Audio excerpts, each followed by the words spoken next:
Okay, we are on air. Hello, my name is Robbie, he, him. We are back for, this would be session 1 of Sorcerer. Last week we did session 0, and we are playing a game of Sorcerer where the anchoring statements are demons are social media junkies, and that statement gives us some sense of how magic is generated in this world, that demons are kind of connected to the World Wide Web and social media and all of its various facets, and that has something to do with their magic and their power.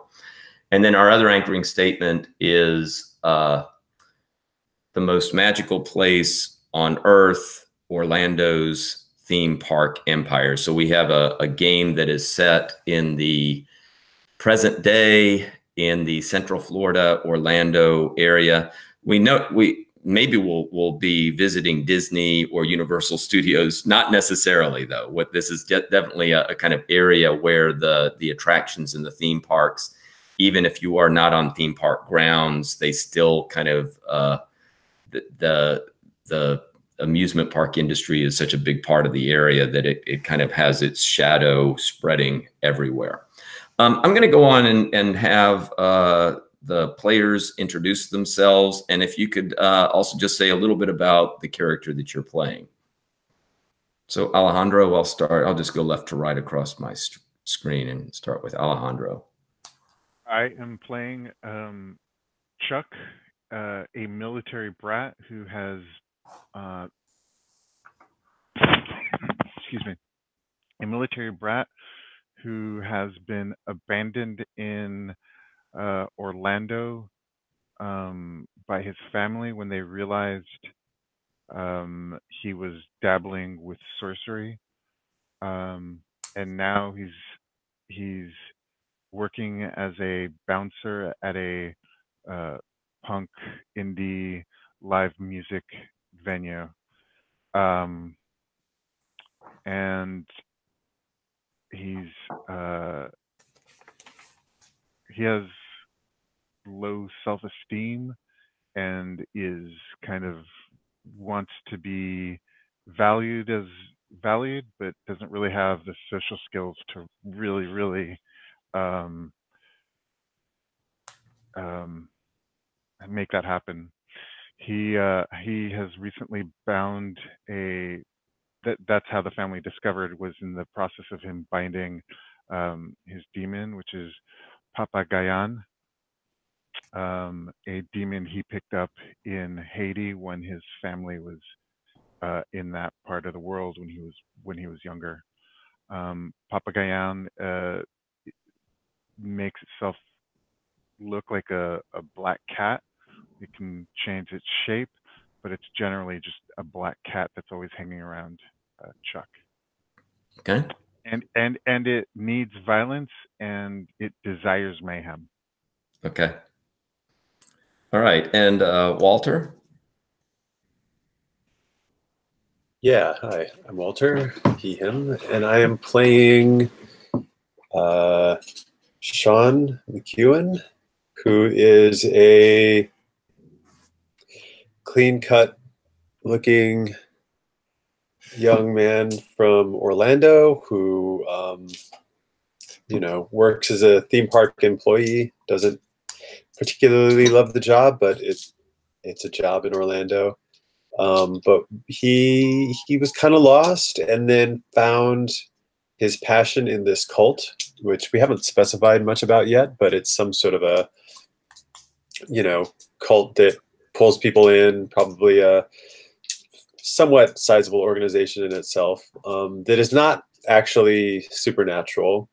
But in that cult, there is an individual who has taken Sean under their wing as sort of an apprentice to teach Sean some things about demons, and under that person's tutelage, Sean has undertaken to bind a demon. And this demon has, to start with, taken over the body, has possessed the body of another member of the cult. This is a possessor demon who can hop around, so they can jump from one person to another, influencing people. This demon's name is Erethael, and they have a need for a gross demonstration of influence over a person, and their desire is to influence others for some purpose that that Sean may not be totally aware of yet, but definitely to influence people. Okay. We're gonna start with let's start with Sean. Sean, you spend your days usually working in a theme park. I mean, I guess we could specify, take your pick. We could say Universal Studios or Disney or what? Yeah, I don't. What Universal Studios is probably interesting because they probably have like all kinds of crazy modern movies. I guess Disney does now too with Star Wars and whatever. You know what? I'm not up on pop culture to even know what each of them is going to be. I think Disney's going to have more princesses, right? Yeah. But otherwise, they're probably pretty similar. What's that? Universal World? Yeah, just our own theme park. Yeah. Oh, right. Yeah, we could just come up with a mythical theme park. I actually like that better. Then I don't have to bother to like figure out what's actually at Universal Studios. Yeah, let's say that. Sean works at Universal World. Okay.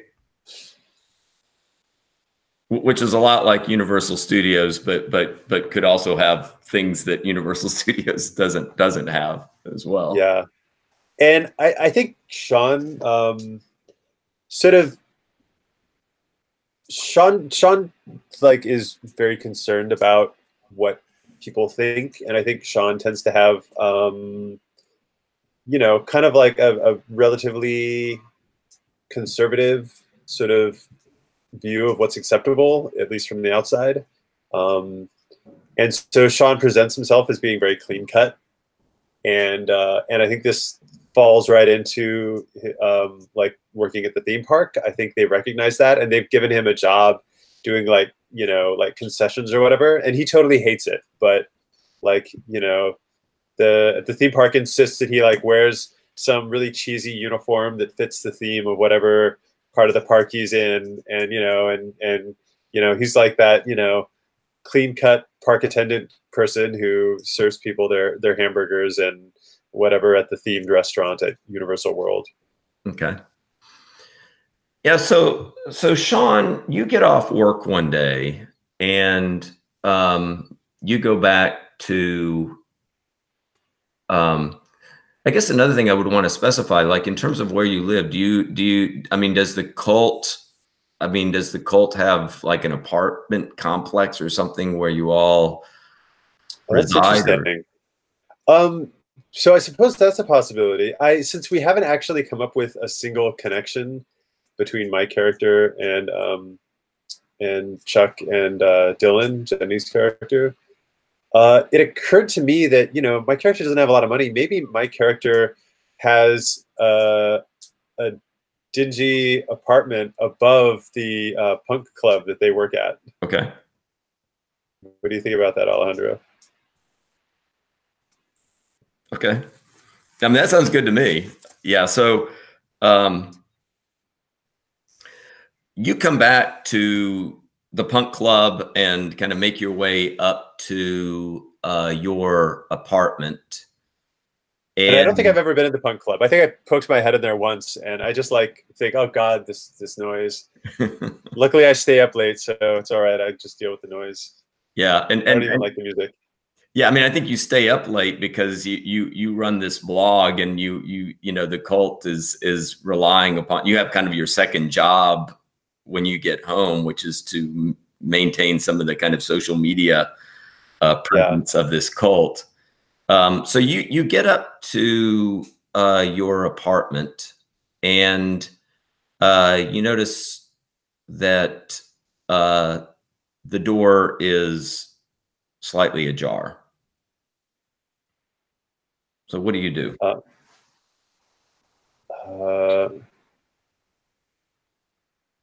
Oh man, I totally could have forgot to lock the door. That's the kind of thing I would do, but I don't think I would have forgot to close the door. Oh my God. Could somebody be in here? I just kind of like slowly open the door a little bit and kind of peek inside. I'm a little wary, but I'm kind of like, I probably just forgot to close my door, but I'm, you know, a little bit cautious, and I open the door and take a peek inside. Right. When you open up the door, everything looks to be in order, but you see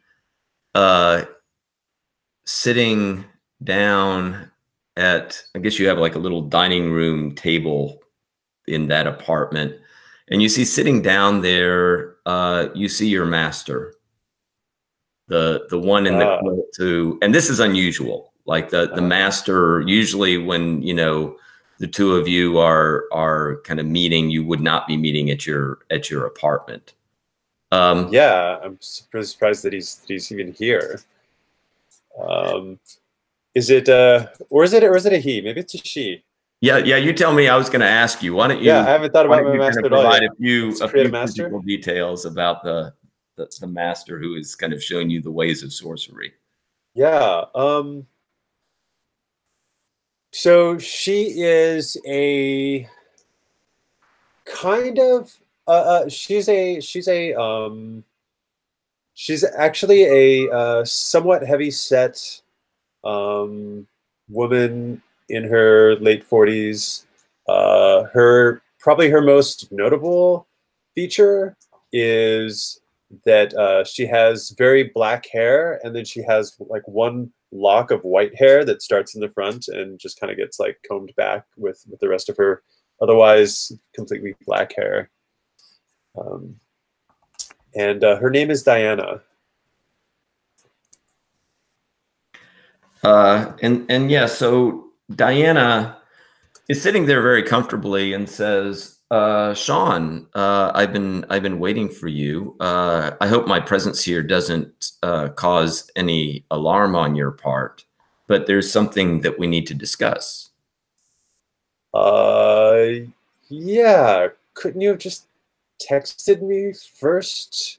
I closed the door behind me. I mean, I've known Diana. I trust Diana, but I'm mostly worried about what Diana feels the need to come here to tell me this about this way.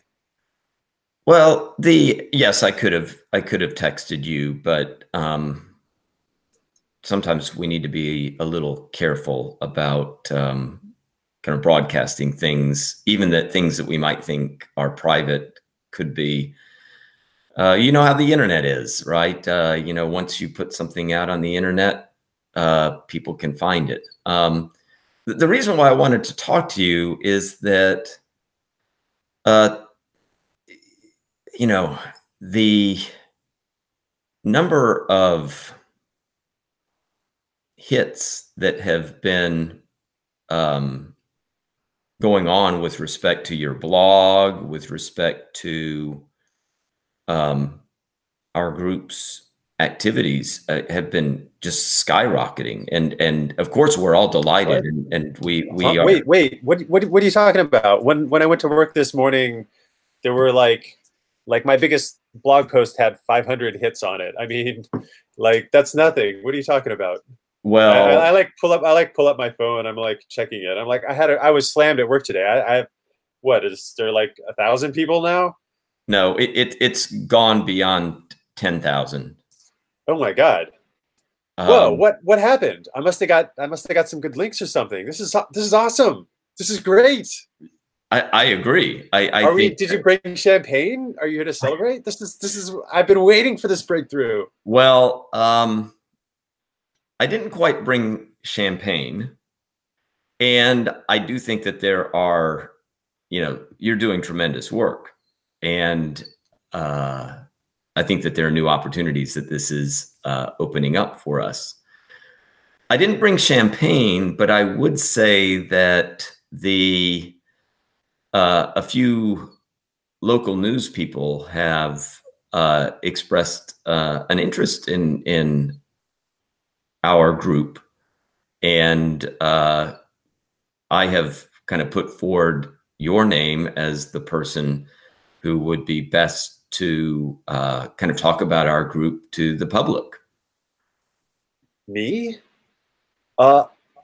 Wow. I mean, wow. I mean, I just entered the advanced like coursework that is offered like 5 months ago. I mean, I still have a lot to learn. I'm really, wow, I'm really honored. That's me. I can't believe it. That's great, Diana. Thank you. Yeah, I mean, you're a young face. I think a lot of people who would find, you know, a young person with fresh ideas, fresh views as somebody who would be appealing. And after all, you are, you know, putting together this blog and helping us out with other aspects of our social media outreach.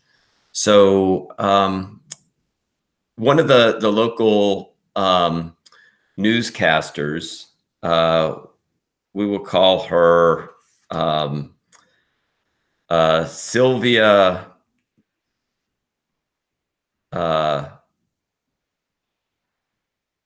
O'Connor. Okay. Okay, so Sylvia O'Connor, who is a local reporter from one of the Orlando TV news channels, would like to interview you. And this may not go on over the nightly news prime time, but at the very least, they're gonna, you know, cover it and put it up on their website. That's kind of like minimally what they're planning to do with this. So I wanted to first of all see if you're you know, okay with kind of going and being interviewed. Wow. Yeah. Yeah, that would be that sounds really cool. Oh my God. Wait, when would this be? Because I have a shift tomorrow. I suppose I could call my manager and try and move it around, but yeah, they would like it. But I'd probably need to know. Tomorrow afternoon. They said 2 o'clock tomorrow afternoon, and yeah, talk to your shift manager. I'm sure it will be okay with your shift manager. And at this point, your demon comes in from the hallway. This is Arathal. We should probably give him another name because he probably goes by something else when he's just walking around and possessing. Right. Yeah, yeah. Well, so he possessed someone who used to be a person, someone who I think I used to know, right? Maybe yeah. I think that's why, if we're gonna put some fiction on it, I would imagine the reason I lost the humanity is that there was someone in the cult that I knew and had talked to and like knew a bit about them. And then when I in summoning and binding Arathal, allowed them to possess this person, and now I recognize that there's a different consciousness in this body, you know, and I instigated that. That certainly sounds like losing some empathy and sense of what identity means. So yeah, and I think it still freaks me out because I think Arathael like walks in this other person's body, and my first instinct is it's like, oh, that's Aaron. That's the same Aaron that I knew before. Oh no, that's Arathael now. Like I can see their eyes are different, but it always takes me that half a second. Okay. Yeah, so Aaron walks in. Yeah, it also strikes me that you know, when a possessor takes over somebody, sometimes there's a dim seat of consciousness of that previous person in there. Sometimes that previous person is completely wiped out. And yeah, I guess regardless, I mean, it would be a disturbing possibility. But I think you have a sense that maybe this was one of those really strong possessions where you're not even sure that Aaron is there anymore, right? And if he is there, he's just the vaguest remnant of who this was before. But Aaron walks in, and he's heard a little bit about what's going on, and he says, "This sounds like a great new opportunity. Do you mind if I tag along with you tomorrow?" Well, yeah. I look at Diana a little bit, almost kind of like for some reassurance. I mean, it was Diana, told me about demons, and that this particular demon would be a real big aid to me. But I'm still kind of getting used to that idea. I don't, I just summoned Erethael into Aaron's body, so and from now on, maybe we'll just I'll just say Aaron, and we mean Erethael by way of that. But I'm still getting used to okay, what exactly can Aaron do for me? This is still kind of weird, but okay, I'll go along with this. So I'm like, okay, yeah. Yeah, and Diana agrees. I mean, Diana says, well, yeah, Aaron might come in handy in this particular situation. Okay. So, yeah, and Aaron expresses similar things of okay, I'll need to get in touch with my shift boss as well. But Aaron feels pretty confident that he'll be able to kind of persuade the boss to let him be released for the interview tomorrow. All right. And let's say that the interview is set up on. We could have it set up on the Universal World property. Okay. Yeah. Nice. All right. Which maybe gives added leverage to your getting off your shift, because Universal World probably would be delighted to have as the backdrop for this interview, right? That they would have. Can we say there was so far we haven't specified anything about the cult, except that we're kind of as a default using maybe Scientology as a little bit of an example. And Scientology has this infamous sway over Hollywood, right? So how about we say that what this other cult, right? It's not Scientology, but we're just taking inspiration from that. This other cult, it's deeply seated in the Orlando area, and it has enough influence that the theme parks are not willing to mess with it. It kind of has a little bit of influence over the theme park industry. Yeah, that sounds good. Yeah, so this will be set up on the grounds, and the theme park probably will dictate a good place that will be very, very photogenic, for very nice backdrop, but also Universal. It'll be kind of something that will be distinctively Universal World, so that it'll serve as a kind of little advertising for it when this interview goes on. Nice. Awesome. Okay. All right, and then we're going to shift to Alejandro. So, Chuck, we're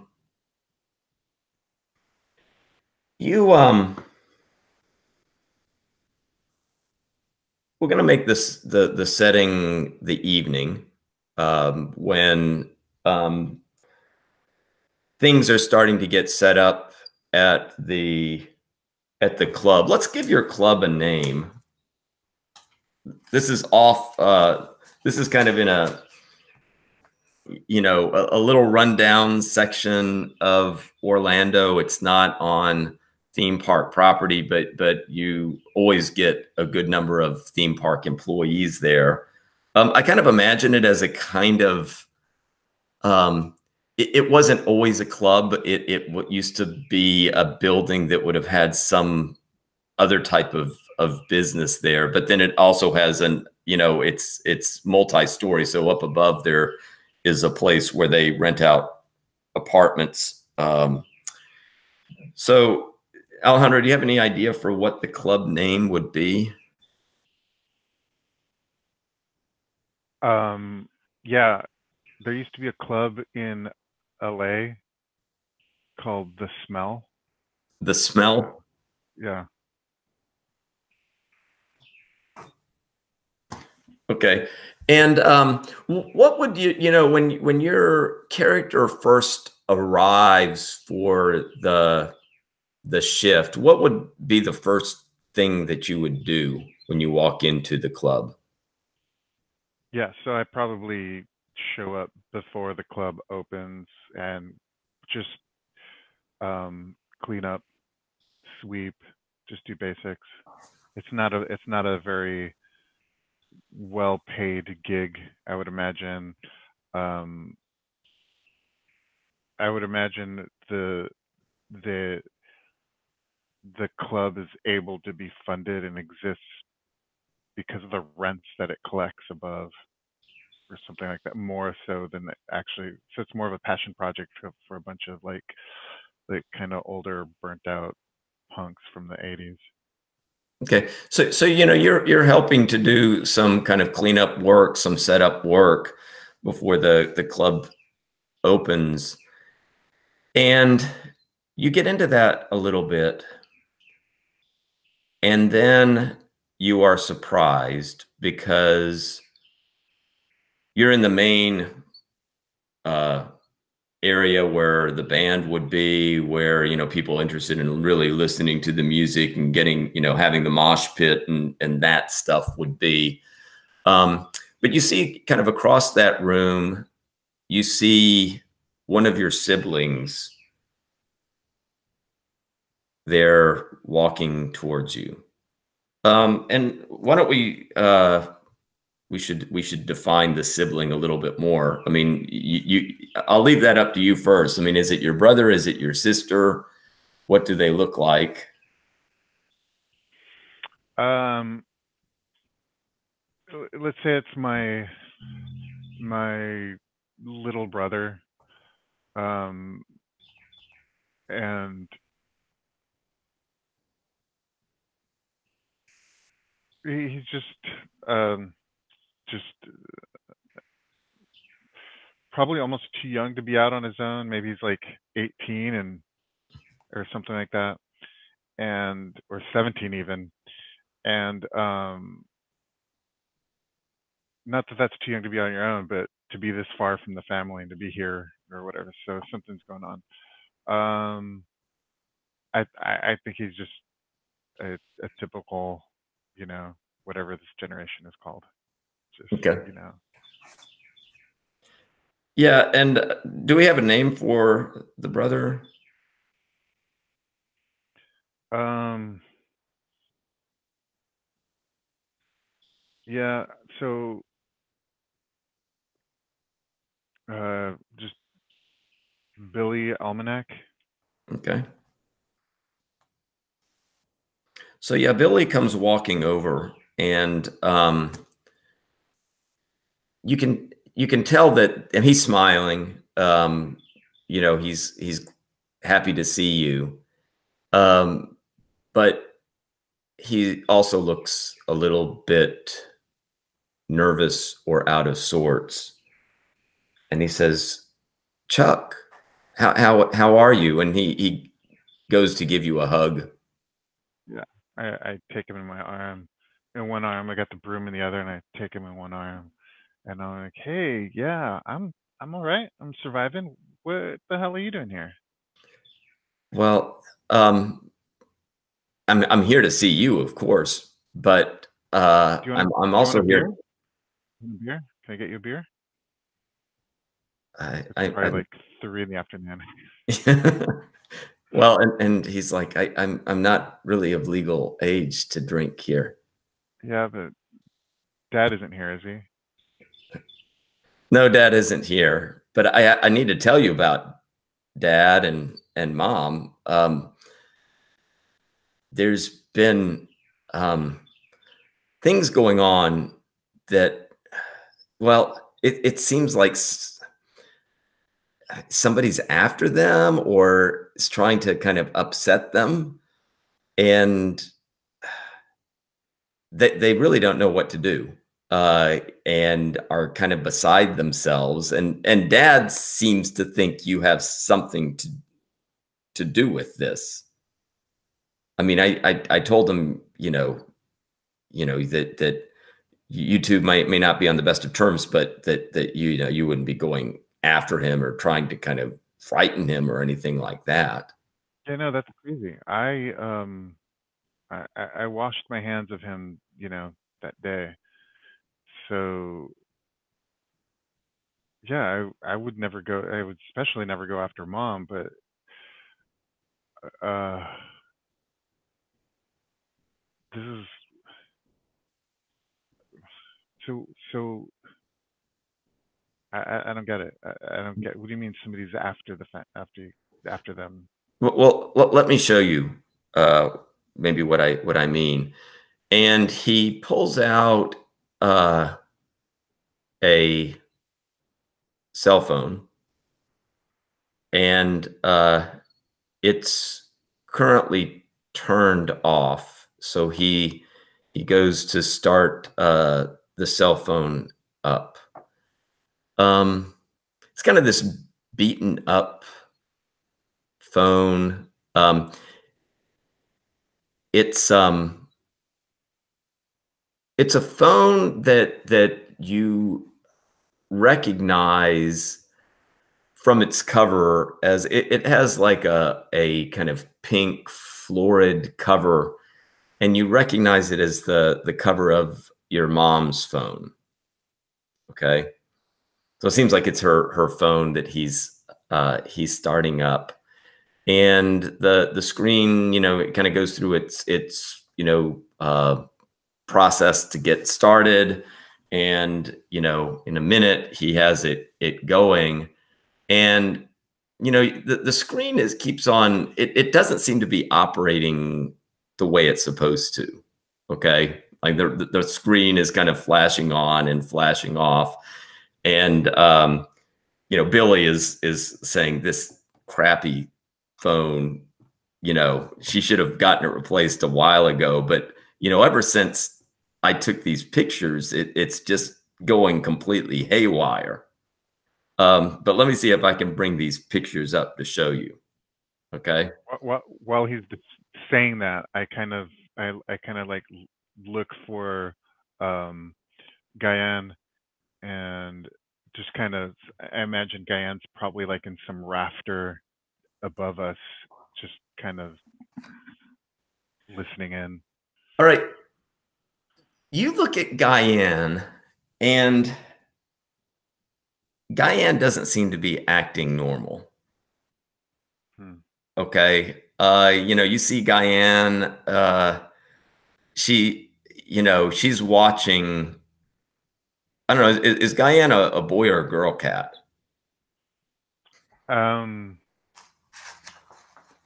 Probably a boy cat, but I think it's irrelevant as to whether you refer to it as a she, he, or it, or All right. Yeah. We'll just say they, right? Guyan, they are watching this happen, and Guyan looks a little tense, but also looks interested at what's going on. Yeah.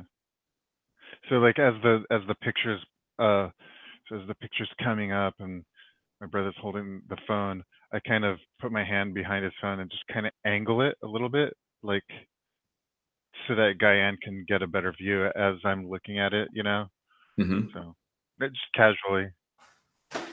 Yeah. Okay, let's do a roll here. And this is going to be, you're going to be rolling with lore. Okay. And I'll be rolling with something else. I'm going to go on and just delete, with so many die, I'm going to go and clear the board again. That seems like the best, because otherwise we'll just have dice. Okay, so you would get a lore of 4. And I would also say with the rolls that there are discretionary dice that the GM can give you based upon role playing in what you're doing. Okay, with almost every role, if there's something kind of cool going on with the role playing, or something that really is going to kind of further the plot along, the GM can assign dice. So before we roll here, why don't you just talk a little bit about what you're doing aside? Okay, so you're kind of angling this towards Guyan. When you angle it towards Guyan, Guyan kind of you can see kind of hackles coming up a little bit on Guyan. Right. Yeah. I don't know. I don't know what I would be doing beyond that. I mean, I'm going to be clearly examining the photo, like looking for like the littlest detail, or I mean, and really try to take it in. Mm-hmm. I'm going to whatever it whatever I see, I'm gonna, shuffle through my past to try to Okay. like kind of try to place it somewhere, Okay. Yeah, and so the first thing that you see when a picture finally comes up, it's a picture of a decapitated chicken body that's sitting on some brick steps. And Do the brick steps indicate anything? I mean, can they be any brick steps, or they be, like the remainder of the bricks from the earthquake in Haiti or something, No, I would say Billy tells you that's our house. That's our house. And the second picture comes up, and it's a picture of another kind of decapitated chicken that is on a back porch. And you recognize the back porch as being the house of where your mom and dad live. Holy shit, that's not good. And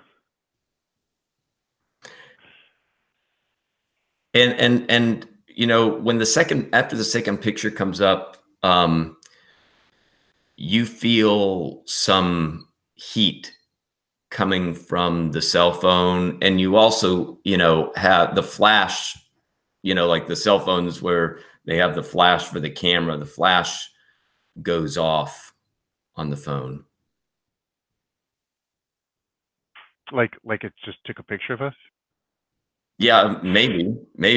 I mean, it's kind of like what you would associate when it got into picture mode. Yeah. I put my hand on the on my chicken leg. Okay. All right. Let's go on and roll. And when you do that, yeah, we'll do the roll here, and I'll give you 2 dice, and so you'll roll the 4 for the lore plus 2 for kind of holding this phone and showing it to your cat, and also putting it on your chicken bone.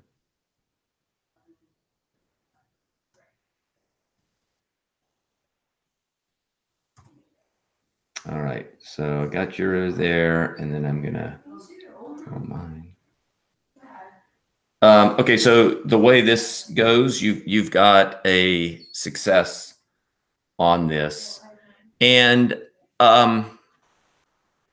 when you get it on that chicken bone, not only is the phone hot, but there seems to be it's kind of like a tingling sensation that you get, and you are able to kind of pick up that this phone is an object demon, that there's some type of demonic presence in the phone itself. So what do you do?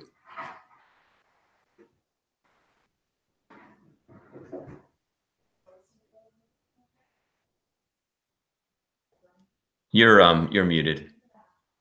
Yeah, because there's a blender running right now. Okay. Give me a second to think about it. Okay.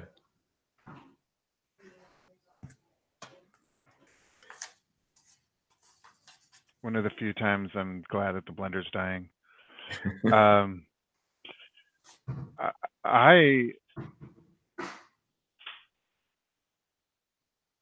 I want to destroy it. Like I want to break, like immediately break it. I look up at Guyane for like approval because I'm kind of a little bit clueless as to what's going on. Yeah, and Guyane at this point, yeah, Guyane. When you look up at Guyane, Guyane is hissing, right, and is kind of full on in that kind of cat puffiness mode, right.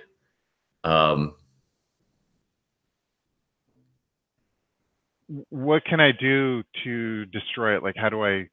Okay. I mean, do I just sit on it and crack it, or? Yeah, I mean, you can. I mean, you can, bang it up physically. There is also a banishing ritual that you can try to do if you would like to go through that. And a banishing ritual, you would. That's usually not something that you would do.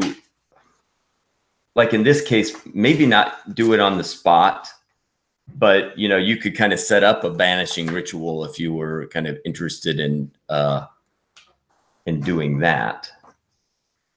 So okay, so let's say I were to destroy utterly destroy the phone, smash it into a million pieces. What's the difference between that and banishing? Like, is one permanent and one's not, or? Yeah, because the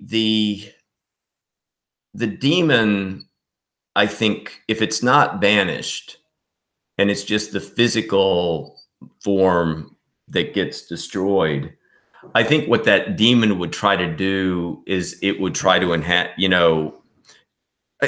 object demons are kind of like possessor demons, except what they possess is a inanimate thing, like a gun or a phone or something. I think that, the demon would still, at least temporarily, still be somewhere. And it would be, trying to get itself tied in, I think, to another object. Whereas if you banish it, it kind of is removed from this dimension, right? It kind of goes back from whence it came. And yeah. So is there a mechanism to contain it so I can interrogate it and then banish it? Yes, there is a contain ritual that you can do. So I grab the phone out of his hand and I just start running. I start running up the stairs and I look over my shoulder and I'm like, this needs to be dealt with now. You can help, or you can just go back home. And I just run up to my apartment. I would imagine that it's probably a studio, and just it is both where I sleep and my ritual chamber. I imagine I have like some gross carpet or rug that with a pentagram on the ground under the rug or something like that. Okay. So let me just read really quickly what the contain right involves. It says a contain is a special right used to limit one or more demons' movement or actions, whether to a certain location or relative to a particular person or object. The contain is special in that no roll is made for it when it is established. The roll occurs when a contained demon tries to break it. So there's a way to kind of, if the demon wants to try to break the contain, contain strength is automatically equal to the lore of the executing sorcerer at the time the contain is established, plus any victories gained from bonus rolls. And I would say we should probably keep in mind that already right now with respect to this demon, I think you're going to get on the next roll, you're going to get a +1 because of your victory. So Does the +1 mean it's an automatically success, or it means it just +1 die? +1 die. Okay. In the next roll that you roll over into it. Yeah. Okay. And I guess for the purposes of this world, what I would say that a contain would do is, if this demon is, I mean, it's in the phone, but the phone has, possible capabilities of, using the internet and things of that sort so that it's, powers maybe extending beyond it. Like if it was in communication with something or someone else, I would say a contain, you really would be limiting that ability of it while the contain was in force. It would then be kind of contained just at this object. And if you, wanted to make sure that it was not able to kind of, communicate, exert some influence beyond itself, a successful contain would hamper that type of ability. Okay. Let me go back to, and I'll let you think about that. And let's go back to, actually, I'm going to go back to Walter. Do you want to take another kind of quick little break here, and then we can come back and we'll do the interview for local news? Yeah, sounds good. Okay. So let's take about 4 or 5 minutes here and we'll come back.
All right. So it's the next day. So we'll do the interview, and then Alejandro will come back to you, and we'll talk about what goes on with this possessed cell phone. So it's I had some ideas. I thought for the interview it might be useful to know a few things about the cult. So I went to I looked up a cult name generator on the internet. okay. And amazingly, I found one. Someone's made a website for generating cult names. So I've decided that the name of this cult will be the Eighth Laurel. The eighth? I have no idea what the eighth. Yeah. Mm-hmm. So apparently there's 7 other laurels, but the 8th one is the best, clearly. And the leader's title, which in my mind, Diana's not the leader of the cult. She's just like some like relatively high level person in the cult, but there's some other leader, and their title is the Undeniably Able. Okay. That's so dumb and awesome. Like, I can see a cult and thinking it's profound, you know? Yeah, and I was thinking that it doesn't fully explain why the blog and some of the other social media would have attracted this attention. But I think one thing that's going on right now at Universal World is that they're on the verge of opening up like a new section of the park. And that section of the park is kind of associated with its version of Harry Potter World, right? But it has to do with kind of this magic, Harry Potter-esque type world, and yes. that you've written on some of your blog posts, perhaps, kind of connections between ideas of your cult and the ideals of this kind of magical world of Harry Potter, right? That Okay. as a kind of because there already was some news buzz going on with respect to the opening up of this new section of this park, and people love that idea of this magical sorcery world, even though it's not real sorcery, right? But that when you're writing your blog and doing the social media, you're trying to stay abreast of what is buzzing around in the news and kind of using. Okay. And so maybe I've been like, maybe I'm a huge fan of this should we just say it's Harry Potter or something like something that's like Harry Potter with a different name? But anyway, whatever it is, maybe I'm like personally totally love this, and I've just like made it part of my like running theme in a lot of my recent blog posts of like, using like examples from those stories and those movies and being like, and this is how the beliefs of my cult would totally solve this problem and shed light on how awesome, like my cult is, by using like examples from that, story, right? That's like my shtick as a blogger. And and I like that. Okay. And as you're maybe I even like work on that like new section. Like they're like grooming me to work there. So there's even like photos of me like wearing like uniforms from, like serving hamburgers, but wearing like uniforms, from like as like, like prototypical characters from like that like movie franchise and whatever. Right. Yeah. And we're going to say, yeah, they're really right on the verge of it. So you've already been getting some training and stuff in terms of the new concession job that you would have at this new part of the park. All right, I love it. So so the time is approaching for this interview, and I would say Diane has impressed upon you that that you should be relaxed about this, that it's a great opportunity and that you should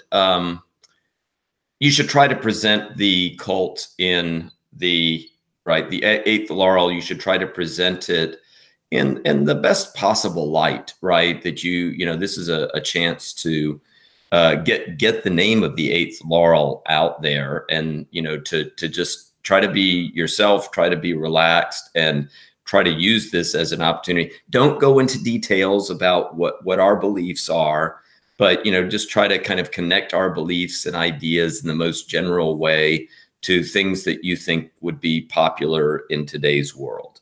Okay. Yeah. And as you're walking up, you have Aaron with you, and Aaron is excited, and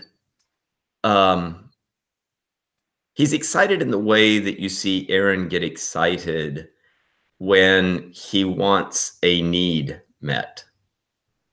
And Aaron clearly, he says things like, do you think you could get Sylvia to say something or do something during the interview that would be just kind of crazy? I mean, I always figure like these news interviewers, they're really just like entertainers anyway, right? They're looking to do something a little bit crazy to be noticed. Sure, she's probably itching for an excuse to do something crazy, right? They always want a soundbite. Yeah, so I don't know what it would be, but maybe, I don't know. It would be kind of funny if maybe you got her to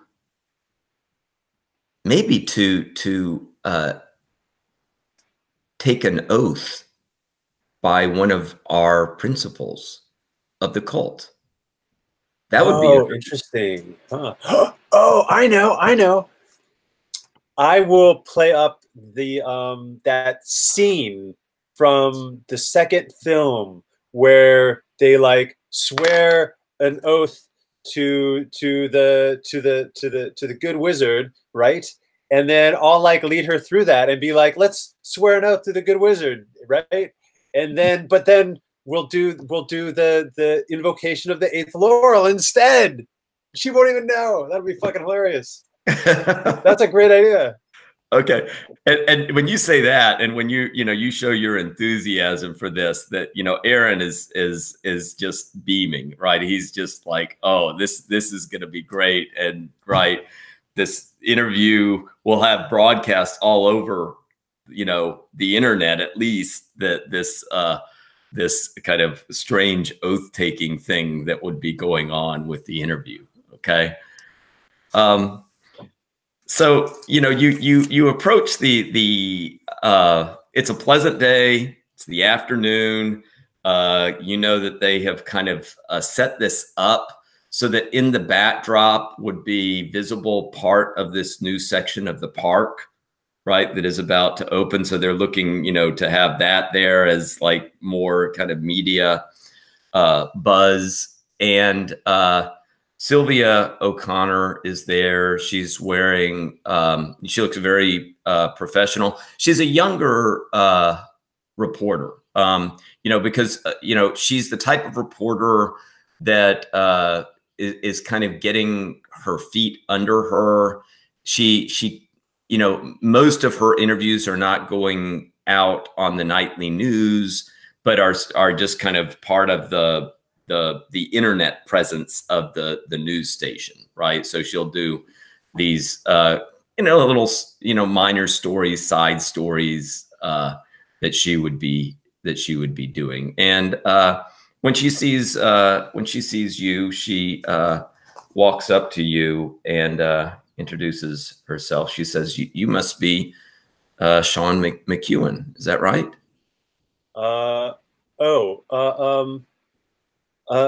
Yes, that's me. So you're Sylvia. Yes. Yeah. Sylvia O'Connor. Yeah, that's good. Good to meet you.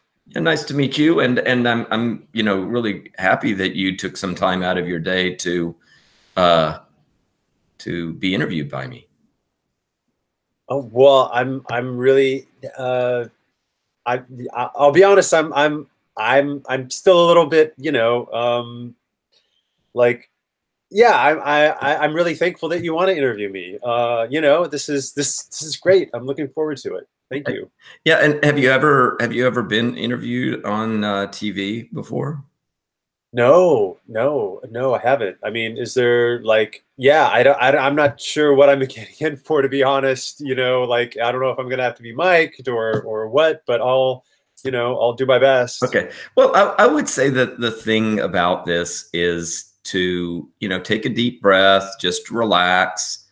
The nice thing about TV and this being recorded, this is not live.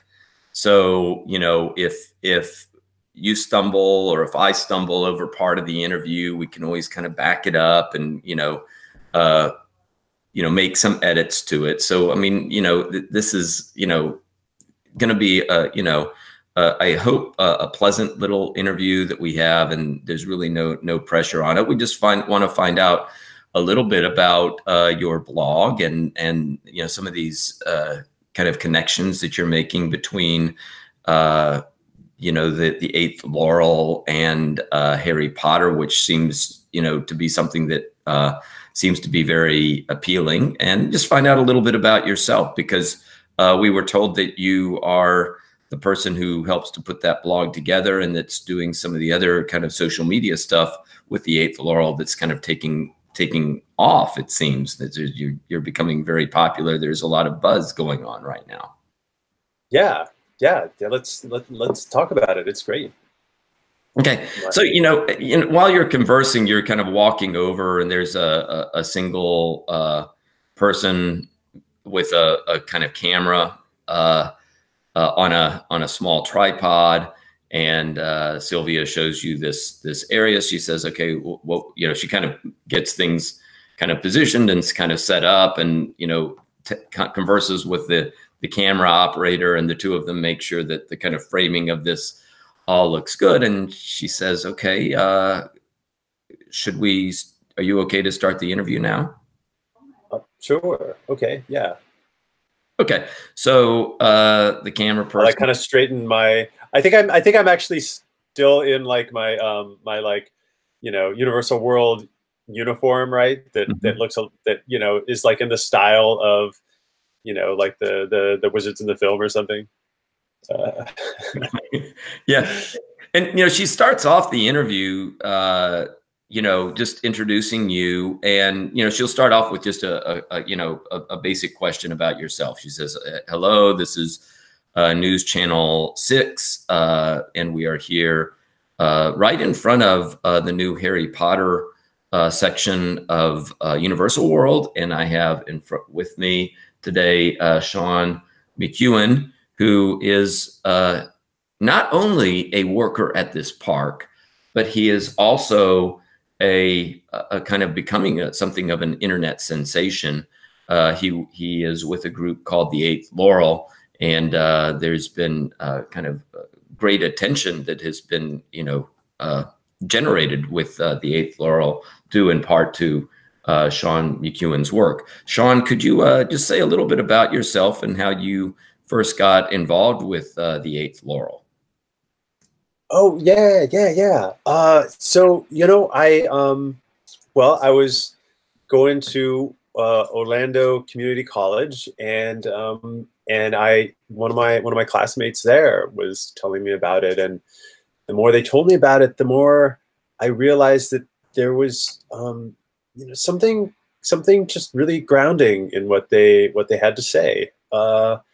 And yeah, so I've been active for a few years now, and it's really turned my life around. And yeah, and I love it. And since I was a kid, I've taken inspiration from the Harry Potter books and the movies, and so it's just a lot of the themes of like being a good person and helping your friends and overcoming challenges in one's life, I just saw all these parallels, and it's just kind of naturally come out in my blog posts. It's good to hear that you have kind of found a kind of grounding in this group of yours. Now, there are some people out there that have used the term cult when it comes to your group. How would you respond to those who kind of say, because they kind of look at the way that your organization is set up and operates? How would you respond to people who would say that your group is a cult? Well, I mean, there's a long history going back as far as we have history of bold new ideas being attacked and disparaged, and it's really a shame because it slows down innovation and humans realizing their full potential. But I just ignore that because I have positive things in my life now. Mm-hmm. Okay. And while this interview is going on, Aaron has kind of gone off to the side. He's not in the view of the camera, clearly, but he's there where you can see him. And, as the interview goes along, I would say it's a pretty easy interview for you. I mean, she has, like, sometimes she comes in with like the cult thing, but she's really just trying to get a sense of a little bit of who you are, the kind of positive things about the Eighth Laurel, what your job is within that organization, what you do at Universal World. I mean, is there anything else, like in terms of, I'll just kind of leave this open to you. Is there anything else during the interview that you would want to be sure to kind of get out there? Sean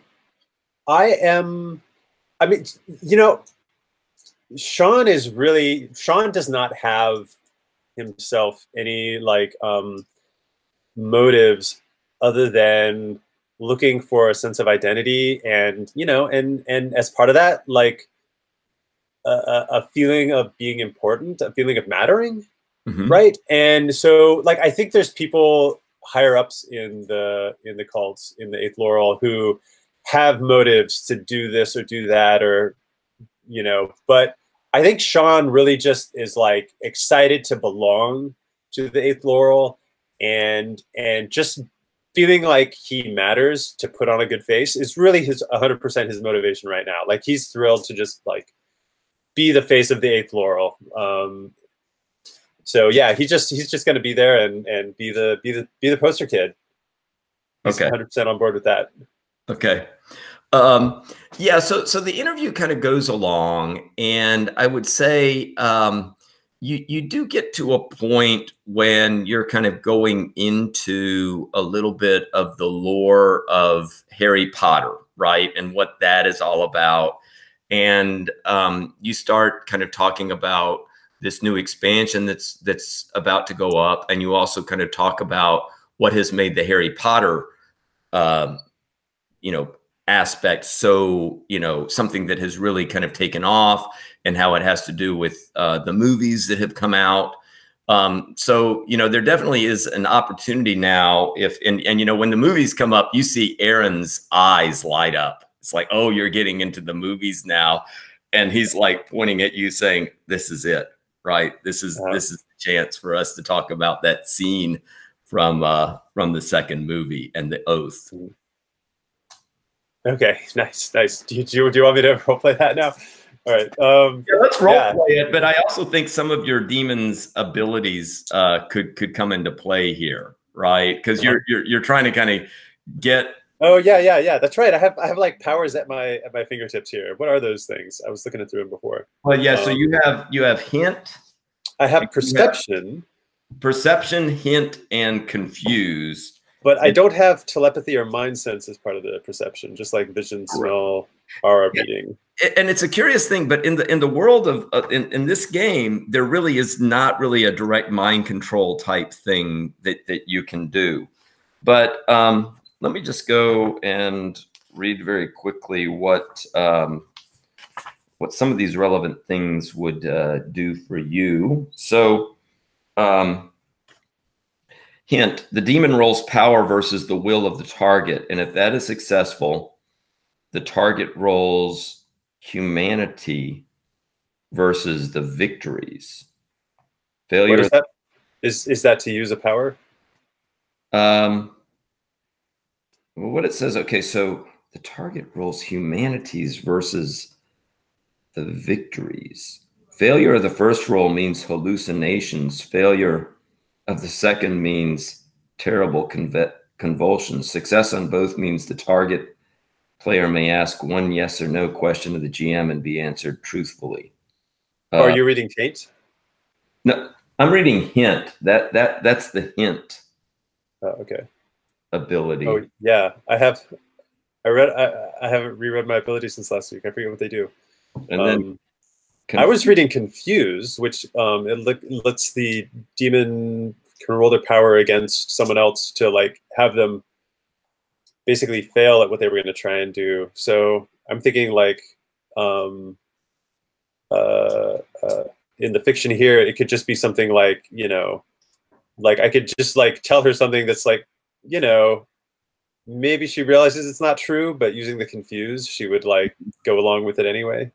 Right, Like, because if you use it in the middle of her interview, the next action would be for her to, right, she's rolling with these questions, right? And the Confuse would kind of botch her up a little bit in terms of like being able to conduct the interview the way that she was thinking about, right? And she would kind of pause. So I think that would, I think, come in handy to give you an opportunity. And the taint, I don't know that the taint, oh, maybe, right, that results in a temporary loss of humanity. And in terms of her, I mean, you know, humanity being, you know, your sense of identity, right? It would kind of reduce, like her identity is obviously partly caught up with being a news reporter, a professional news reporter, right? And, you know, taking a hit on that, she would possibly be doing something that a professional news reporter wouldn't necessarily do. okay, so use the taint against her as like to do something that would be less characteristic of like her professionally and more, you know. Yeah, what I'm thinking is, Human-y. I mean, you can also do this where you use like one ability to then prepare for and build up another ability. So, I mean, I think what you could do. I mean, the way I was imagining it is that I would like to kind of think of it like mechanically and layered onto the fiction is like fictionally, I would be like, oh, hey, here's like the, you know, the oath that they did in the movie. It would be, you know, really cool if we, you know, said that oath because I think it's just such a beautiful thing. And then I say the Eighth Laurels invocation instead. And she would probably normally be sharp enough to be like, wait a minute, I saw that movie. But if I use the Confuse, then it would basically make her like fail that like, you know, sharpness check, so to speak. Mm-hmm. I don't know. Does that make sense? Something like that? Yeah. So how does this sound? How about you do the Confuse first, and if you succeed with the Confuse, then she doesn't stop you as you kind of go through this whole thing, right? She's confused, and she doesn't really pick up on the fact that you have substituted the Eighth Laurel Oath for this because of the confusion. And we could follow that up then, I think, with the taint and the loss of humanity, if you wanted to try to get her to herself recite the oath. Say it. Okay. Kind of unprofessional, a somewhat unprofessional thing for her to do. Yeah. Does that sound good? Okay, yeah, let's go with it. I like it. So we're going to do the Confuse first. Do I need to come up with the actual oath right now? I'd kind of like to maybe, I don't know, like maybe just like put like I don't know, like mute out the actual oath for now, and maybe later on we'll figure out what the oath is really about, since we're still figuring out what this cult is all about. Right. Right. I mean, I could come up with something on the fly, but I'd kind of rather let it emerge gradually what this for next session, cult is really about. An idea, yeah, we could do that then. So I'm going to go on and clear this, and we're going to roll your confuse first. And for the confuse, she's going to have a kind of a normal will, and your demon's power level is 7, and I'm going to give you one of the GM discretionary die for this. So you would be rolling 8 against her will. Okay, so 8 10-sided dice. And okay, I can go ahead and roll those now? Yeah. Okay, I got a few relatively high ones, so it's probably a good start. Okay, so, and then I'm going to roll her will. So yeah, you got one victory there. So she was, what this means is that you kind of get, you're talking about this movie, you get to this point where there's this oath in the movie, but you know, Aaron comes through and hits her with the confuse.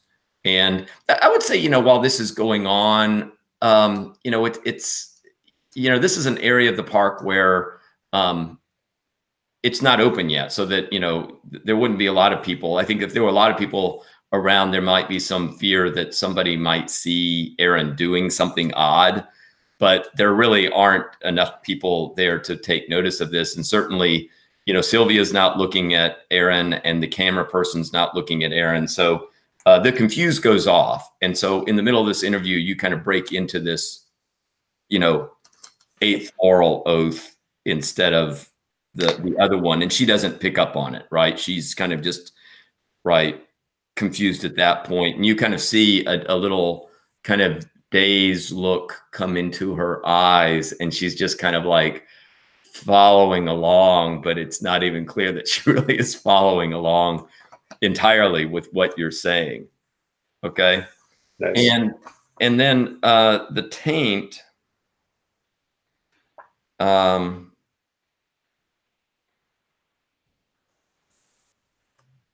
yes, Harry Potter.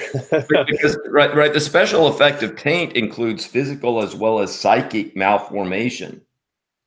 Okay, and it seems like what you're doing, like with her wanting to repeat the oath now on camera, yeah, it's this kind of psychic malformation that would be going on, and you would get added to this. So I'm going to give her a 5 humanity. So she's going to roll 5. I'm going to clear these, and I'll get her to roll first. Her humanity is 5.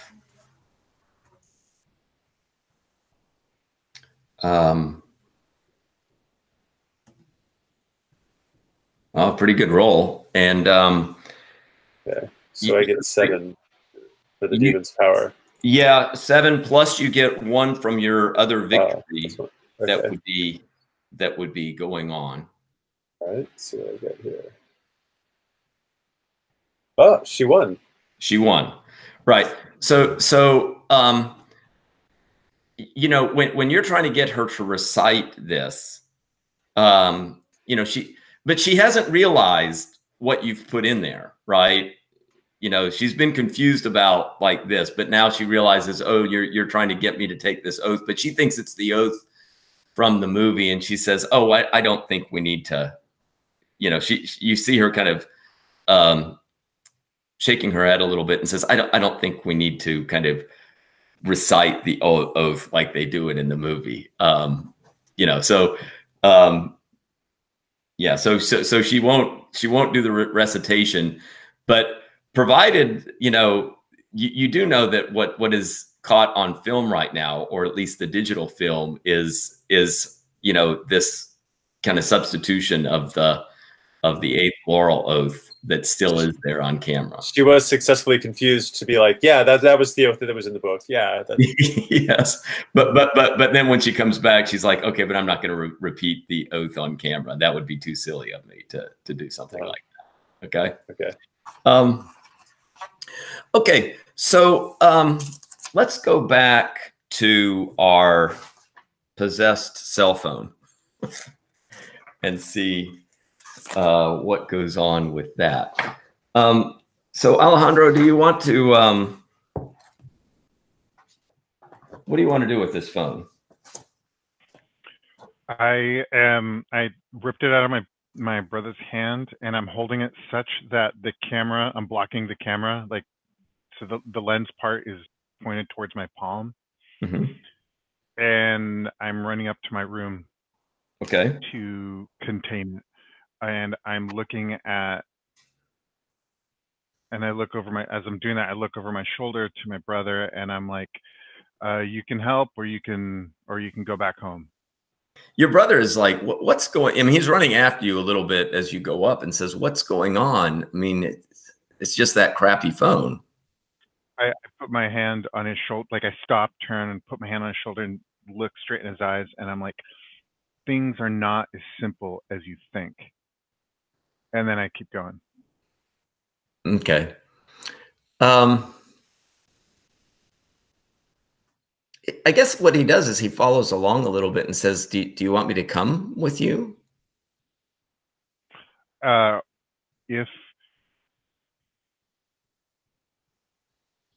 If you're willing to learn what's really out there.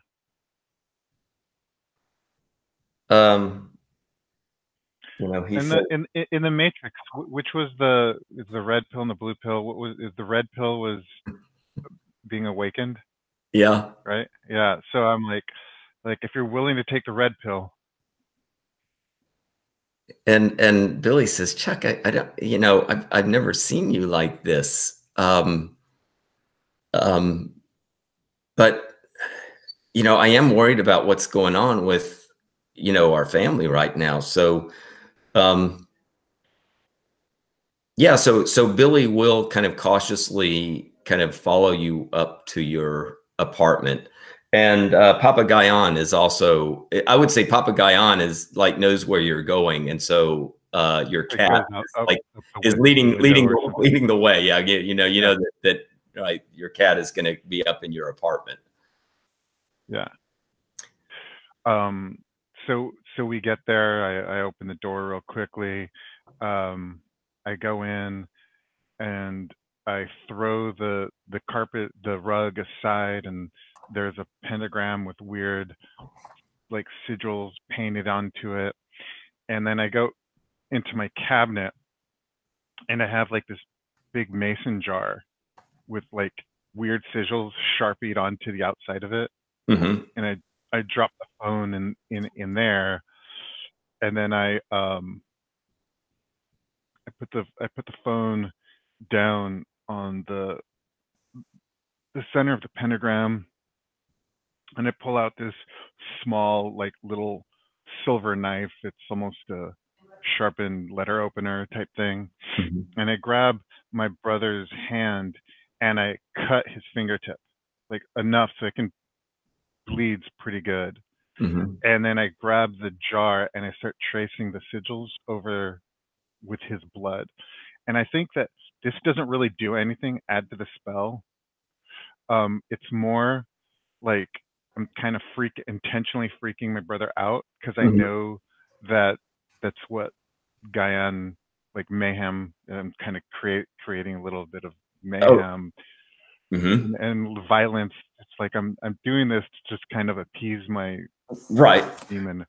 Yeah, so I think Guyon kind of is, you know, you can see that Guyon appreciates what you are doing, right? Likes, right, realizes that this is really not, you know, specifically the magic, but you know, the sight of a little bit of blood there is appealing.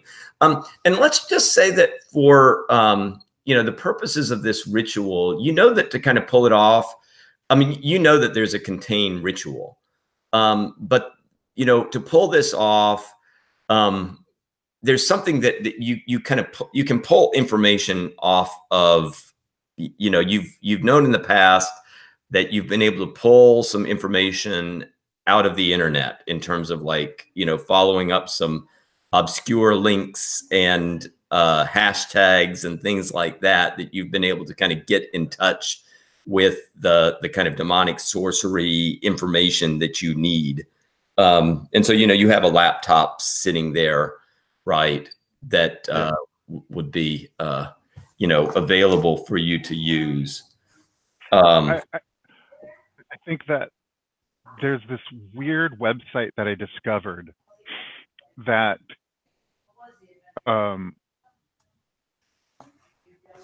that like all it does is it plays.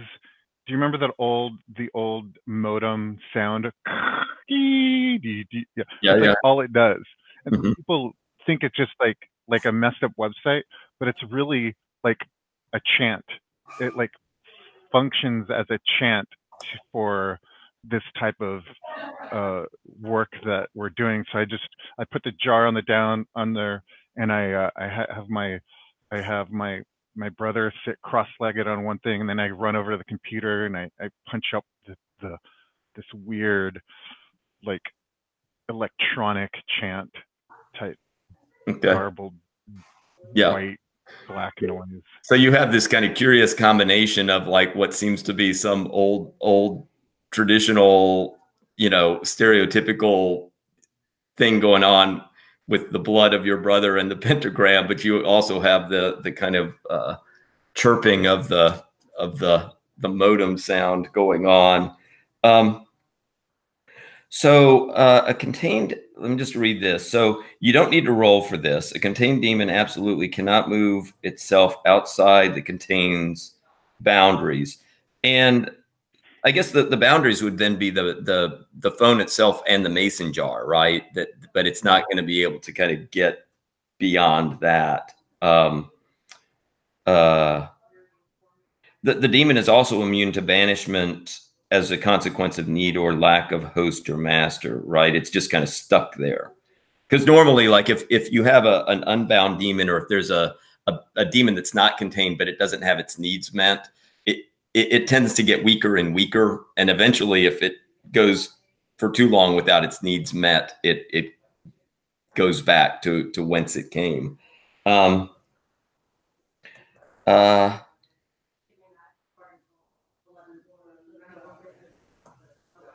the sorcerer must prepare the focus for the containment, adding a bonus die for every successful lore roll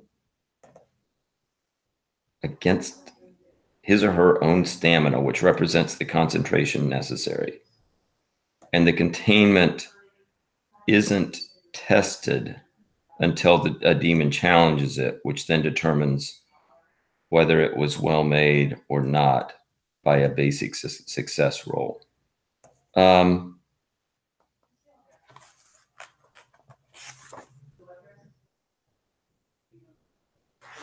So the containment, okay, the sorcerer must prepare the focus of the containment, adding a bonus die for every successful lore roll against his or her own stamina. I'm trying to understand this. I mean, I'm wondering if what this means is you have a basic strength for this containment, which would be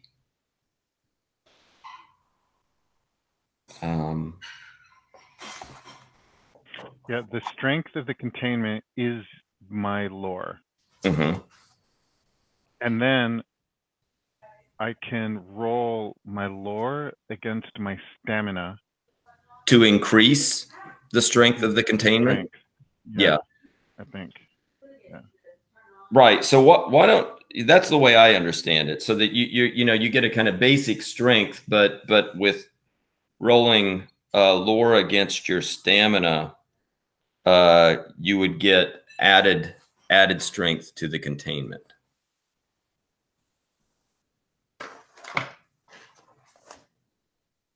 So yeah. So your lore is 4, and you have a stamina of 3, and you also get a bonus die. Did we? Yeah, I had 1 success. Right. Yeah, with the kind of determining that this was a possessed thing. So that would give you 5 to roll against a stamina of 3. And you know, there is a possibility of getting some additional die if I mean, I do like the idea of the kind of modem sound being ultimately resolving itself into a kind of chant. So I would definitely give you an added die for that little added interesting detail and the kind of way in which the kind of digital age comes into play here. So that would give you a 6 versus 3. Okay. What about me like cutting my brother's finger and kind of freaking him out in order to? Yeah, I don't think for the containment that definitely is helping to satisfy your demon's need, though, which is always a good thing. You know, and Walter's demon is also kind of pleased, even though it didn't quite get the kind of reporter to recite the oath. It still is pleased that right, the part of at least the plan went off there. Okay. So I just rolled 6 blue dice. Okay, and if you want to roll, you can roll the other 3, but just give them a different color. Yeah, I'm going to do red, so 3 red. Okay, so it looks like I have 2 successes. Correct. So this demon, if I'm understanding this, is now contained with a strength of 5. So if it was going to try to break out of its containment, that's what it would have to be contending with. A strength of 6, right? That's lore plus the. Oh, correct. Yeah, because yeah, that's right. Yeah, it's contained with the 4 plus the 2 that you got for your added concentration here. Okay. Yeah. So it's contained in the jar then. That was kind of what I was. Yeah, it is contained in the jar and in the phone itself, and is not really able to get beyond that area. Mm-hmm. And go ahead. Okay. Well, I wanted to see. I was going to kind of fast forward things a little bit here, but is there anything else? I mean, I would say that Billy kind of looks at what's going on, and he is clearly confused by all of this. He kind of sits off in one of the corners of the room just to kind of watch what's going on. But you know, when you are doing this and when you finish it up, like he's like, "What in the world is going on?"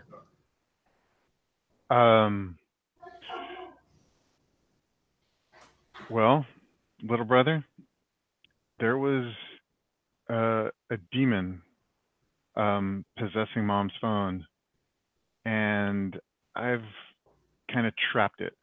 It's a demon that is somehow works its will through the internet, and I have now trapped it.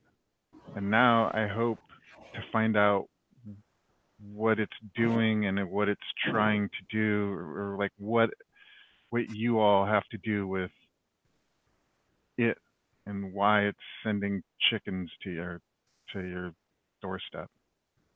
Okay, and you look down at Guyan.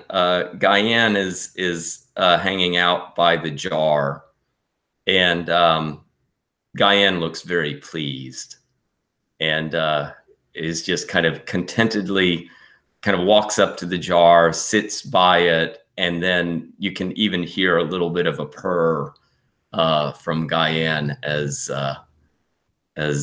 they sit next to this jar with the contained demon in it.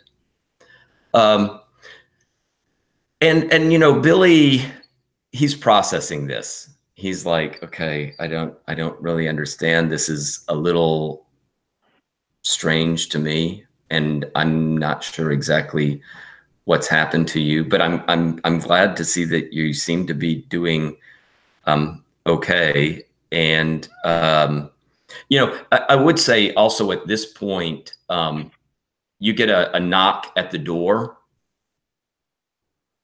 Okay. I I go to the door and I'm like, yeah. I don't open it. It's, Okay, yeah. and it's the voice. It's the voice of the owner of, what did we call it? The smell. Yeah. Yeah, and you know, he says, Chuck, are you there? We're opening up pretty soon. We could use your I help open the door, yeah. downstairs. I'm like, yeah. My brother came unexpected and he cut his hand. I was just taking care of it really fast, and I didn't want to cause a scene downstairs. Okay, and he says, okay, happy to meet you, Chuck's brother. And but Chuck, I think we need to get rolling here, because we've already got a line started of people kind of getting ready to get into the club. So, you know, he runs off. Yeah, hey, little brother, there's a good show going on tonight. Stick around. And I run out, lock the door behind us, and run downstairs. Okay.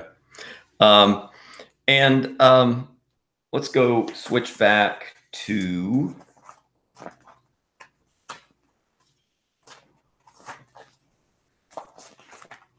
the other story. So Sean, yeah, the interview finishes up, and you know, overall, very pleasant experience. When you are leaving the Universal world, Diane is there waiting for you and says, "How did it go?" It went great. You know, yeah, I mean, I have to admit, I didn't really feel like I was doing anything creative. I mean, I was just hitting some of the talking points that, you know, we talk about in, you know, a lot of our beginning meetings. It was really exciting. They put a mic on me. They had, like, you know, this big camera. It was pretty cool. Yeah. I love it. Oh my God, I can't wait to see it. I hope it's on the internet soon. Yeah, and Aaron also kind of backs you up and just says, yeah, it was so cool. And Diane, you've got to hear this interview, that we got some good stuff for the 8th Laurel in there, and it just slipped right by. Some of it slipped right by Sylvia O'Connor, but I think you'll be very pleased with it. And in fact, you find out later in the day, they don't really edit it. I mean, that this is, you know, with, you know, how fast things get kind of there churned out, they don't really have careful kind of editing and stuff like that going on. And so at least initially it's there, and you've got yourself reciting the oath of the 8th Laurel, and it's there complete. Nice. And then I of course, I immediately make another blog post linking to it, and, you know, talking about how exciting it was to be doing the interview. Yeah. And so I think where we will end up is this. You are, you know, you have that, you know, out there, your blog post goes out, you've, you know, the trajectory still is taking off in terms of the social media, and this is certainly going to help with that. And you get a couple days later a email message, and it's from a woman named Winifred. We'll call her Levain. Okay, Winifred Levain. And the email message, the gist of it is that she has seen what you are doing with the social media presence of the 8th Laurel, and sees you as somebody who has, you know, definite talent in that area. And, you know, because of the popularity, she's had planned on throwing a party and wanted to have some younger people there at the party, some people who were getting some recent celebrity. and she would like you to be there at the party. This is going to be a party that is also associated with the new Harry Potter section of the park. And it's going to be at a mansion in Orlando. It's the mansion of a fellow named Stuart Barfield. Okay, so Stuart Barfield at his mansion. Stuart Barfield is a name that you've heard before. And he's somebody who's kind of like a mover and shaker, but who's usually out of the limelight. He's a mover and shaker in the sense that, you know, occasionally when it comes to like big moves that one of the theme parks has been making, some type of deal that it's worked out with a movie studio or something that, you know, requires, you know, some, you know, negotiation between different big businesses, that, you know, sometimes that name Stuart Barfield will come up as somebody who is there. So like sometimes he gets like an executive producer credit on some films, but beyond that, nobody ever hears about him or knows what he does. Correct. I mean, he seems to want to keep a low profile. And also a couple days later, Winifred gets in touch with Chuck, and another email. This time, Winifred says, I'm throwing this party and I need some discreet security to be present there. You've never heard of Winifred before. I mean, you have heard of Stuart Barfield, but she says, you know, I'm looking for some, you know, I can't get in touch with a official, you know, security detail. She doesn't want that kind of situation there, but she's getting in touch with a few people who could show up to help provide some security at this private kind of swank party that she's holding at Stuart Barfield's mansion, and whether you'd be willing to attend. So we'll just kind of go and let's see what your responses are to that, and we'll kind of wrap it up with that. So Chuck, you've got this email, somebody wanting some. Yeah, I'm totally excited to do it. Yeah, you know, it's just kind of unprofessional. Yeah, totally, bro. Okay. You know, clearly a woman's name that's contacting me, right? Yeah. Okay. And Sean, what is your response? So it was, well, I lost a little bit about the context. It was Winifred said in the email that it was specifically about the interview or about the eighth laurel, or?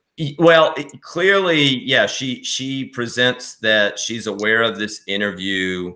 She's aware of the success that the eighth laurel has had, and the blog that you are writing. And she, you know, she wants, you know, this is going to be there are going to be a few high society types at the party, but she also wants some younger faces there, some kind of not quite celebrities, but at least kind of people who are doing kind of interesting things and have achieving some notoriety that she would like. Interesting. Okay. Wow. I'm like, suddenly I'm like, oh my God, I'm being like recognized as like an up and coming young influencer. Ooh, I'm feeling kind of giddy. I'm like, I think I first read an email that's like, oh my God, this is so great! Exclamation point, exclamation point. And then I'm like, no, I gotta be cool. I gotta be cool. And I like erase that and I like rewrite it. I'm like, well, yes, I would, thank you for your consideration in inviting me. I believe I am free that night. Thank you very much. Signed, Sean McEwen. Okay. Yeah. And this is going to be like an upcoming Saturday night. You're not expected to be at the park on that evening. So you're free to do it. You know, with the smell, you'd be able to kind of arrange. You are not the only security person there, so you know you can kind of get things arranged so that you would have the club covered for security that night with other people. Okay. So why don't we end it there for today, and hopefully next week, Jenny will be back. I think it's fairly certain that Jenny will be getting an invitation to Winifred's party as well. Do you want to just we can maybe just do one quick round? If I know that we're still the mechanics of this and trying to figure out. I mean, I understand once the rolls go down, it's very easy to kind of work out. It's like the situation for me is like looking in the rules to see what exactly is supposed to be rolled against what. But let's go one round, and we can do a quick round of stars and wishes. If that's okay. And Walter, you want to start us off? Sure. For stars, well, I just generally, I love what you're doing, Robbie. Thanks for just like putting this together and teaching us the rules, and really giving us this great setting and really playing so well off of what we're what we contribute, and then you like build on it. I really appreciate that. But I think I really want to highlight Alejandro's scene with the like your brother's blood on the jar, and to appease your demon. That was beautiful. That was my highlight. Yeah. So Alejandro, any stars that you want to throw out? Yeah, I think you're doing a really great job at leaning on our characters in order to generate what's going on, and that's always that's my favorite style. It's not OSR. And I also want to highlight Walter.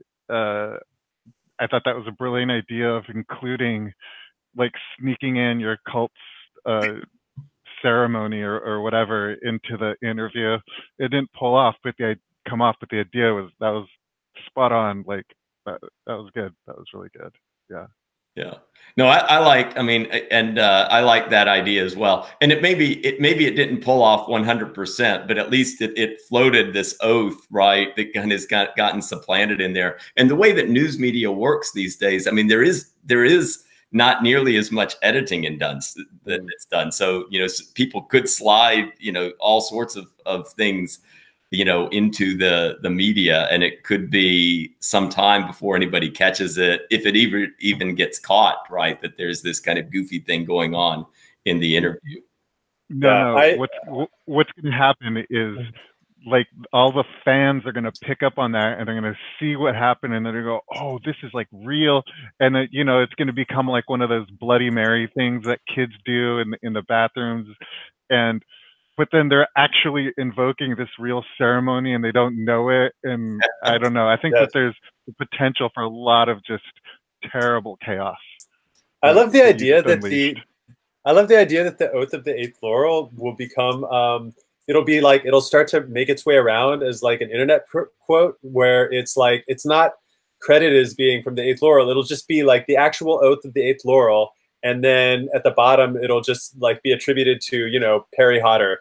Right, like it was actually in the book, and nobody ever check, and it'll just like be this like meme that it's like, well, of course everyone knows that was an oath in the book, but like only the diehards are like, I can't find it. Where is it? Yeah. It's we're gonna see cat memes of it. Yeah. Okay, so I already can see as one wish that we continue to play with this oath as we move into the next session. So I'll kind of keep that in mind. Any other wishes that you have for? That actually gives me an idea. Maybe we should have like a running list of memes. It seems on theme, like memes that carry on from like one session to the next. That could be one of our memes. Try and like sneak that in as like some reference to that, however obliquely, like every session or something. Yeah, that'd be cool. Yeah. Any other wishes that you have? No, I'm right now. I'm still like I'm interested to see what's next. So. Yeah. Yeah, I'm interested to see what's next. One thing that occurred to me, and I'm totally curious what you'll end up doing with this, Robbie, but is like, it seems to me that demons probably have some awareness of each other, I would guess. And Aaron and Guyan are both like living in this house or like frequent it or whatever. So I'm kind of curious, like, what their association with each other might be. I don't need to know the answer to that yet, but I'm really like, wait a minute, like, they're like, they must have some awareness of each other. I wonder what's going on with that. Do they even, are they expecting to see each other there? Are there demons actually all over the place and most of us don't know it? Or is this like some weird occurrence that they're all, this is just more like on my mind. I don't need an answer right now. Yeah, generally the sense is, but yeah, we'll definitely have to explore that a little bit, because I mean you're there in proximity with each other, but you're not really part of each other's social circles, right? As you said, you tend to kind of just go upstairs and never really go into the bar or anything like that. So, you know, and demons are, they don't want to be detected, right, as demons. I mean, it's okay to see one as long as everybody sees, you know, that there's a cat there, but they don't associate it with a demon, or they'll see Aaron there, but not think that Aaron is a demon.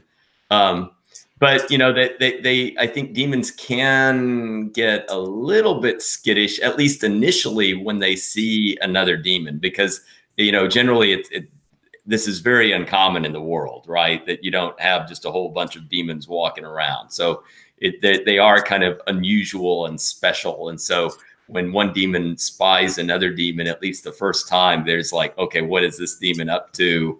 Kind of trying to figure out like what the terrain is. So we'll have to figure that out next session. But, you know, I appreciate another star is just how you all are willing to kind of roll along with this. I mean, as I say, you know, I feel like this is a complex game, and I appreciate your patience, but also kind of the energy that you're putting into this, right? It's making it a lot easier for me, because I feel like I can, you know, put something floated out there, and both of you are running with it. So I think the stories are developing, and I'm not sure exactly where they're going, but I like the fact that things are in motion right now that seem really interesting to me. Nice. Yeah. Okay, so, you know, tentatively, I'm free at the same time next week. So tentatively, we'll say same time next week. Is that good? Yeah, I'll be here.